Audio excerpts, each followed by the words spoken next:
मुझे आराम होगा थोड़ा। वापस हुए तो उन्हें आवाज आई तप, आप क्या करो, तप करो। तो वह पुनः फिर से अपने आसन पे आकर के विराजमान हो गए कमंडल पर और तप किया बहुत दिनों तक। तप करने के पश्चात पुनः आकाशवाणी हुई। आकाशवाणी हुई और आकाशवाणी में कहा गया कि ब्रह्मा जी जो मैं कह रहा हूं उसे ध्यान से सुनिए। पहला वाक्य, यह श्लोक भागवत जो है चतुर्थ श्लोकीय भागवत का भगवान नारायण ने ब्रह्मा जी को उपदेश दिया। प्रथम श्लोक जो है वह तत्व का बोध कराता है कि इस सृष्टि में कौन कौन से तत्व लगे। अहमेव समेवाग्रे नान्यं यद सत्सत्परं पश्चादहं यदेतच्च यो वसिष्येत सोऽस्म्यहम्। ब्रह्मा जी इस वाक्य को बड़े ध्यान से सुन रहे हैं। जो प्रथम श्लोक है यह तत्व का बोध कराता है। शुकदेव जी परीक्षित से कहते हैं कि परीक्षित, भगवान नारायण ब्रह्मा जी से कहते हैं कि अहम एव समेवाग्रे, सबसे पहले कौन था, मैं था। नान्यम यद सत असत पर, यहाँ न तो सत्य था और न ही असत्य था। पश्चात अहम, जब यह पूरी सृष्टि जो तुम्हें दिख रही है यह समाप्त हो जाएगी तो पश्चात अहम, जो रहने वाला हूं वह मैं हूं, कोई दूसरा नहीं है। यो वशिष्येत सोऽस्म्यहम्, अगर कहीं कुछ रह भी जाता है तो वहां भी मैं हूं। मेरे अलावा यह न तो सद था न तो असद था, जो है सो मैं ही हूं। परीक्षित जी ने कहा कि भगवान यह कैसे हो सकता है? अगर इस सृष्टि की रचना हुई तो इसको रचना के लिए भगवान के लिए पदार्थ को चाहिए था, सामग्रियां चाहिए थी ना। अगर एक घड़ा बनाना है तो घड़े के लिए मिट्टी तो चाहिए कम से कम। मान लीजिए हाथ से टेढ़ा मेढ़ा किसी तरह से बन भी जाए तो, लेकिन मिट्टी तो उसका जो है सबसे पहली सामग्री है। उपादान कारक उसका मिट्टी है, निमित्त नारायण है। लेकिन उपादान कारक मिट्टी है, जब तक मिट्टी नहीं मिलेगी तब तक घड़ा कैसे बनेगा? भगवान ने कहा मैं बना दिया चाहे इसे, पर नहीं फिर भी आप बनाए तो कैसे बने? उन्होंने कहा कि मकड़ी का जाला देखे। तो सुखदेव जी परीक्षित जी को समझाते हैं, परीक्षित मकड़ी का जाला तुमने देखा है? वो कैसे बनता है? मकड़ी कहीं से सामान लाती, चिड़िया के घोंसला की तरह से कहीं से तिनका तिनका बटोर के तो लाती नहीं। वह पदार्थ उसके अंदर ही विद्यमान है, अपने लार से स्वयं जाला बनाती है। और आप लोग देखोगे कि अगर मकड़ी ऊपर से नीचे आ रही है तो अगर कुछ ऐसा उसे प्रतीत हुआ कहाँ आगे रास्ता है तो फिर वापस नीचे जाए। उसी तरह से भगवान भी इस सृष्टि का विस्तार करते हैं और विस्तार करने के बाद जब उनकी इच्छा होती है कि बहुत थक जाते हैं भगवान भी, तब वो फिर इसको समेट लेते हैं। जैसे छोटे छोटे बच्चे होते हैं मिट्टी के अच्छे अच्छे घर बनाते हैं, और आजकल बच्चे भी मिट्टी खेलने वाले नहीं रहे, उन्हें भी प्लास्टिक के खिलौने आ गए हैं। तो जब मिट्टी के अच्छे अच्छे घर बच्चे बनाते थे, खूब सुंदर सुंदर घर बनकर तैयार होता था, तो उनके मन में कौन सा ऐसा आह्लाद उत्पन्न होता था कि अपने पैर से मार करके सारे घर को बिगाड़ देते थे तुरंत, जबकि बनाने में बड़ी देर से बनाए, बड़ा समय लगाए, सब घर का द्वार खिड़कियां सब बनाए, लेकिन एक पैर से मारे तो सारी धूल इधर की उधर और सारा घर समाप्त हो। सुखदेव जी कहते हैं कि परीक्षित, इसी तरह से नारायण भी इस सृष्टि को बड़े अच्छे से बनाते हैं, लेकिन जब उनकी इच्छा होती है तो बिना किसी मोह के इसको समेट भी लेते हैं।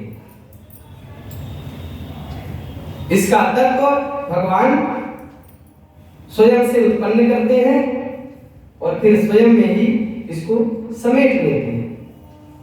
उन्होंने कहा भगवान ऐसा क्यों करते हैं, भगवान ऐसा क्यों करते हैं? उन्होंने कहा भगवान की लीला है, इसमें हम लोग अगर अपना विचार लगाएंगे तो गलत बात। एक व्यक्ति था, तो एक बार घूमते घूमते गया तो देखा कि तरबूज के जो वृक्ष थे वो जमीन पे फैले हुए थे और लताएं पतली पतली थी और फल बड़े बड़े थे।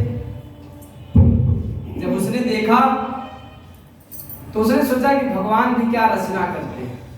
आगे गया तो आम का वृक्ष देखा।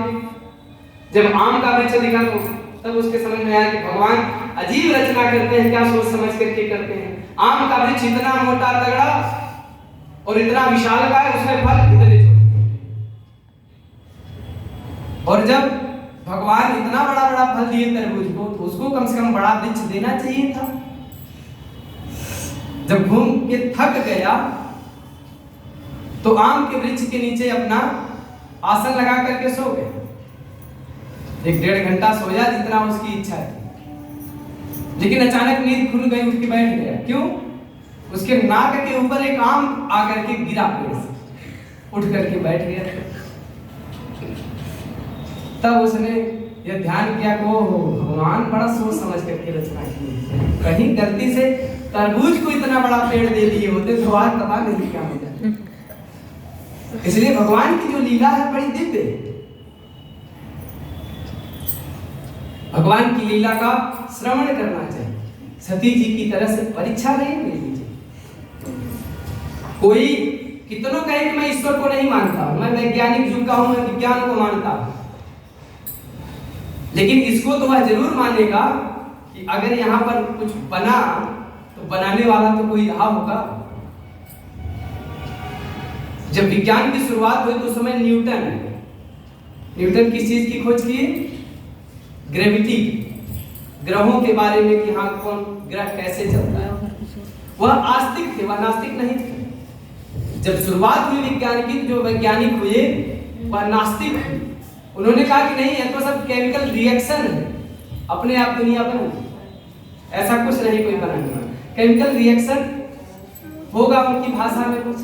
अगर हम कहें कि रसोई में दाल रखी है, नमक रखा है, पानी रखा है, कुकर रखा है, गैस है, सुबह 1 घंटे बाद हमको भोजन चाहिए, तो वहां केमिकल रिएक्शन हो जाए तो अच्छी बात। हमने कहा कैसे दाल बनी? केमिकल रिएक्शन से। केमिकल रिएक्शन से दाल बनेगी। जब तक कोई बनाने वाला नहीं होगा तब तक दाल नहीं बन सकती। न्यूटन के पास एक उनका नास्तिक मित्र आया मिलने। उसने कहा चलिए उनसे मिल, बहुत दिन हो गए। आया तो पता चला न्यूटन को कि हाँ हमारे कोई मित्र, उनका बोल दो फिर रुक जाते बस, कुछ अभी हम काम कर रहे हैं, करने के बाद मिलने आए। तो उस समय न्यूटन ग्रहों की जो दूरी थी उसको अनुमानित करके सभी ग्रह को, सूर्य, चंद्रमा, मंगल, बुध, बृहस्पति जो है उसको सजा रहे थे और किस क्रम में है इसका भी नियम करके वह बना रहे थे कि यह कैसे बना, कौन ग्रह किधर है, केंद्र में कौन है, उससे दूर पर कौन है, कौन ग्रह किससे प्रकाशवान होता है, किससे प्रकाश लेता है, किससे ऊर्जा लेता है। जब बना लिए तब अपने मित्र से कहा कि हाँ आओ अंदर आओ। आया, दोनों बैठ गए। मित्र ने कहा बहुत अच्छा बनाया। उन्होंने कहा नहीं, मैं तो नहीं बनाया, मेरी क्या हिम्मत है कि मैं ऐसे बना सकूं, ऐसा निर्माण मैं कर सकूं। उन्होंने कहा ऐसा क्यों झूठ बोलते, अगर बनाए हो तभी तो बना, नहीं तो कैसे बन सकता? नहीं मैं नहीं बना, ये सब केमिकल रिएक्शन है, ऐसे रखा था, पढ़ा था, ऐसे सब अपने आप सेट हो गया, मैं नहीं जानता कैसे।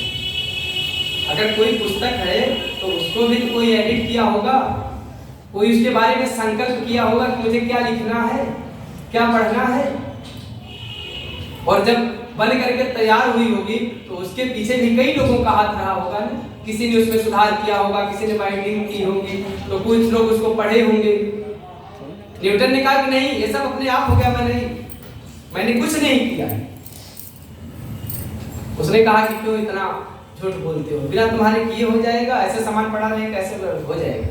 न्यूटन ने कहा यही तो मैं कब से कहते चला आ रहा हूँ कि सृष्टि का निर्माण अपने से नहीं हुआ है, इसको करने वाला है। और जब विज्ञान की शुरुआत हुई तब नास्तिक ज्यादा हुए, आज के युग में कम है, मानने वाले हैं ईश्वर को कि हाँ कुछ तो है।